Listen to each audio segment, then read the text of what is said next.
Jérémy Brossard, vous êtes en direct à Toulon avec la candidate d'Europe Écologie Les Verts qui sera aujourd'hui en campagne dans le Var contre les forages pétroliers en Méditerranée.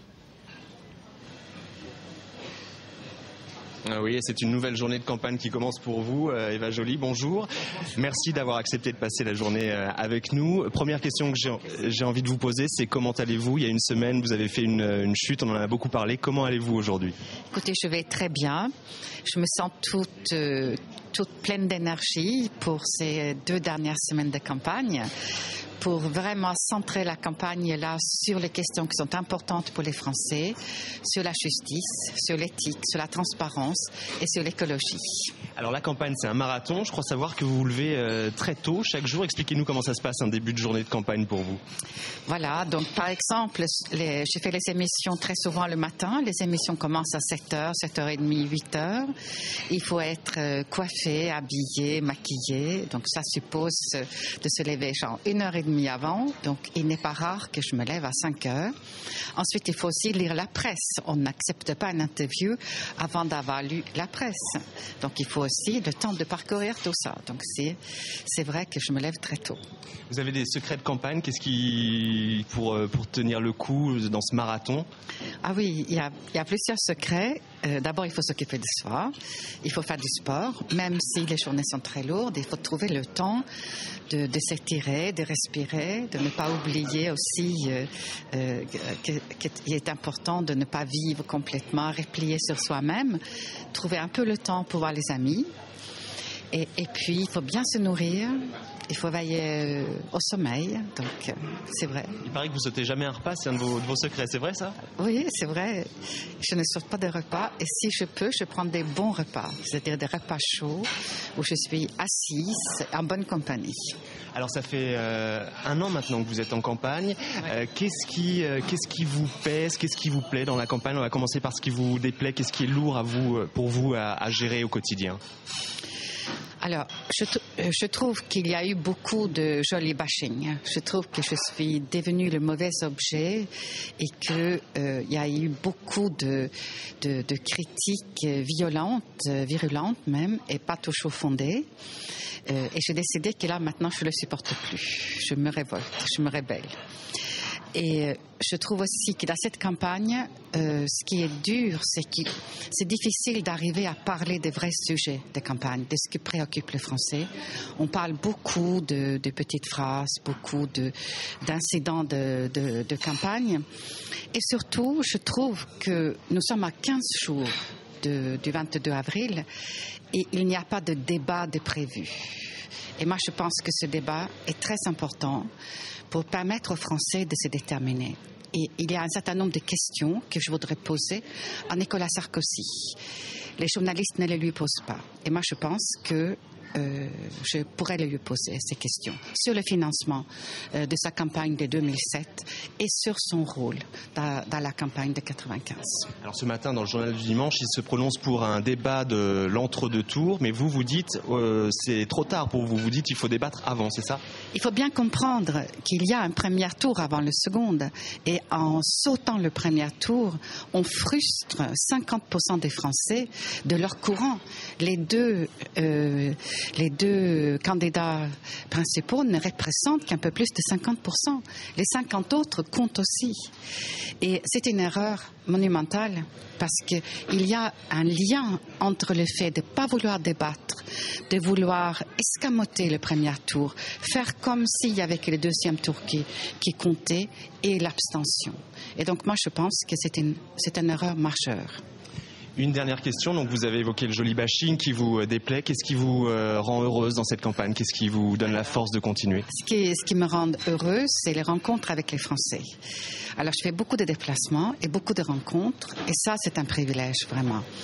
Avoir le droit aller sur le lieu de travail, discuter avec les syndicats, discuter avec les viticulteurs, avec les paysans, avec l'ouvrier, et c'est l'épaisseur du réel là qui est formidable.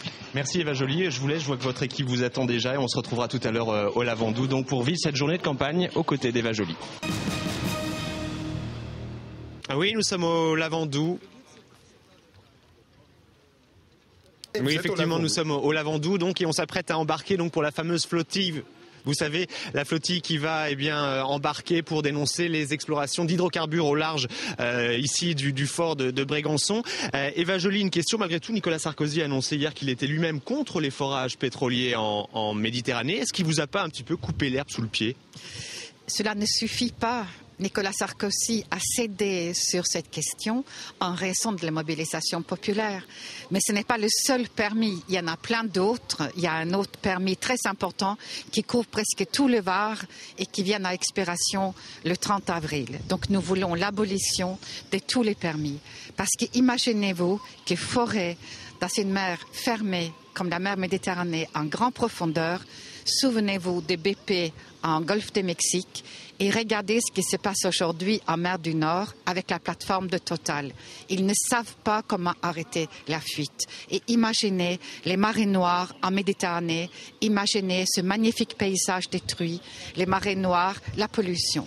Ce n'est pas ça notre avenir. Notre avenir, c'est les énergies renouvelables. Et on sait aussi que Total est une compagnie qui n'a pas le bien commun au centre de ses intérêts, qu'aujourd'hui essaye de faire casser l'arrêt qui protège nos côtes dans l'affaire Erika. C'est un arrêt qui est important pour l'écologie et Total travaille à le faire casser parce qu'elle protège ses intérêts de multinationales contre les accidents futurs. Total, c'est aussi une compagnie qui est impliquée dans la corruption un peu partout dans le monde et qui n'a pas de pratiques correctes. C'est une compagnie de complaisance qui utilise pour transporter le pétrole des affréteurs et des transporteurs qui ont des bateaux qui ne sont pas de qualité. Donc ça, c'est très important. La lutte contre les multinationales, c'est un des axes forts de cette campagne pour vous? C'est la lutte contre les lobbies et la lutte pour l'intérêt général. Et c'est de comprendre que l'intérêt des citoyens n'est pas identique à l'intérêt de Total. La fin du pétrole, elle est pour dans quelques années, nous devons gérer cette ressource rare et ne pas aller chercher les dernières gouttes avec tous les risques que cela comporte. Et c'est ça le sens de ma campagne, c'est de dire aux citoyens, votre intérêt n'est pas le même que l'intérêt de Total. Il va falloir être plus raisonnable et dominer ce lobby qui arrive à convaincre le gouvernement ici et un peu partout dans le monde. Un dernier mot sur votre campagne. J'ai l'impression que vous privilégiez plus le terrain, comme ça. On vous a vu à Fessenheim, on vous a vu dans des usines, on vous voit aujourd'hui ici au Lavandou. Plus de terrain que de meeting. Est-ce que je me trompe? Vous savez que dans une campagne, il y a un certain nombre de meetings de prévus et puis du terrain. Et je fais les deux. Mais le terrain, c'est ce qui nourrit la campagne, c'est ce qui permet le contact avec les citoyens, c'est ce qui permet de convaincre. Les meetings aussi, évidemment, c'est important. Et les émissions de télé, c'est aussi très important. Merci Eva, on va embarquer avec vous. Donc, on se retrouvera tout à l'heure donc au large du fort de Brégançon pour vivre avec la candidate d'Europe Écologie Les Verts cette journée de mobilisation ici dans le Var. Eva Joly, à quelques mètres seulement, vous voyez, du fort de Brégançon. Eva Joly, pourquoi avoir choisi de venir jusqu'ici, jusqu'au fort de Brégançon?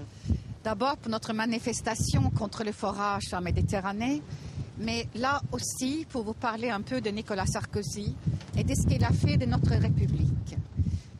Ce président a détruit la justice et la dignité et c'est un président qui gouverne pour les possédants, pour les clans, pour les cartels.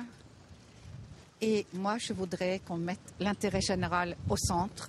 Je voudrais qu'on restaure la justice, la dignité. Nicolas Sarkozy a un nombre d'affaires important. Nous venons de découvrir que la justification qu'il a faite pour l'acquisition de son appartement, l'île de la Jatte, était inexacte. Il y a tous les témoignages concordants, précis, concernant des flux illicites qui auraient financé sa campagne électorale de 2007. Il y a aussi son rôle dans le financement de la campagne de Balladur de 1995. Tout cela nécessite des explications. Et moi, je demande qu'il y ait un débat. Je demande qu'il y ait un débat avant le premier tour pour me permettre de poser toutes ces questions à Nicolas Sarkozy. Je pense que ce débat est absolument indispensable si nous voulons éviter une abstention record pour cette élection présidentielle. En squeezant le premier tour, nous frustrons à peu près 50% des électeurs et nous prenons le risque d'avoir un grand taux d'abstention. Alors malgré tout, il y a une bonne nouvelle, c'est qu'il a annoncé qu'il n'y aurait pas de forage pétrolier en Méditerranée. Ça doit vous satisfaire, non? Alors ça, c'est une bonne nouvelle. Mais si Nicolas Sarkozy a accepté de ne pas renouveler le permis Melrose, c'est sous la pression de la mobilisation populaire et notamment la mobilisation des écologistes. Merci Eva Joly, voilà, on se retrouvera un petit peu plus tard donc sur la terre ferme tout à l'heure. Oui, nous sommes donc de retour avec Eva Joly. On était en mer tout à l'heure, Eva Joly. Là, on a rejoint les militants écologistes. Alors, tout le parti, évidemment, d'Europe Écologie est derrière vous. Il y a notamment ici Yann Arthus-Bertrand. Mais on a entendu Nicolas Hulot, notamment dernièrement, qui n'a pas voulu dire ouvertement qu'il voterait pour vous. Est-ce que ça vous a déçu ? Nicolas Hulot partage les mêmes préoccupations que moi en ce qui concerne l'écologie, en ce qui concerne la qualité de l'air, de l'eau, de la mer. Mais il a dit qu'il voterait pour la planète. Je pense que c'est un grand garçon et il a fait ses choix. Il y a un candidat qu'on entend beaucoup, c'est Jean-Luc Mélenchon, notamment, qui parle de planification écologique. Est-ce que ça vous fait du tort ou est-ce que c'est une bonne chose pour vous? Comment vous voyez ça? Moi, je pense que plus nos idées progressent, mieux sont partagées, mieux c'est. Simplement, en ce qui concerne Jean-Luc Mélenchon, il faut bien voir que c'est une rhétorique. Il est allié au Parti communiste, qui est un parti pro-nucléaire.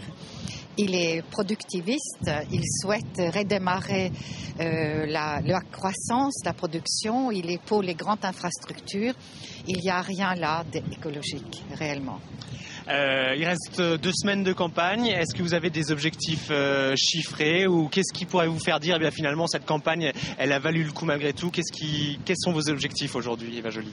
Alors, mon objectif, c'est que nous parlons des véritables enjeux pour les Français qui sont l'écologie, qui est par exemple ici le forage en mer Méditerranée, que les citoyens prennent conscience qu'il y a une contradiction d'intérêts entre l'intérêt des compagnies multinationales et les leurs, et aussi parfois l'intérêt des gouvernants, l'intérêt qui représente Nicolas Sarkozy, qui représente les puissants, les multinationales, les cartels, les clans, et l'intérêt général qui s'oppose à cela, qui veut protéger l'environnement. Donc c'est tout ce sujet-là que je vais porter haut et fort dans cette campagne. En 2 mots pour finir, le prochain temps fort de votre campagne la semaine prochaine? La semaine prochaine, je fais un meeting à Grenoble, le jeudi. Parfait, on y sera. Merci beaucoup Eva Joly de nous avoir fait partager un petit peu de votre temps, de votre campagne. Voilà, on vous laisse repartir vers Paris. Je crois que vous avez un avion tout à l'heure.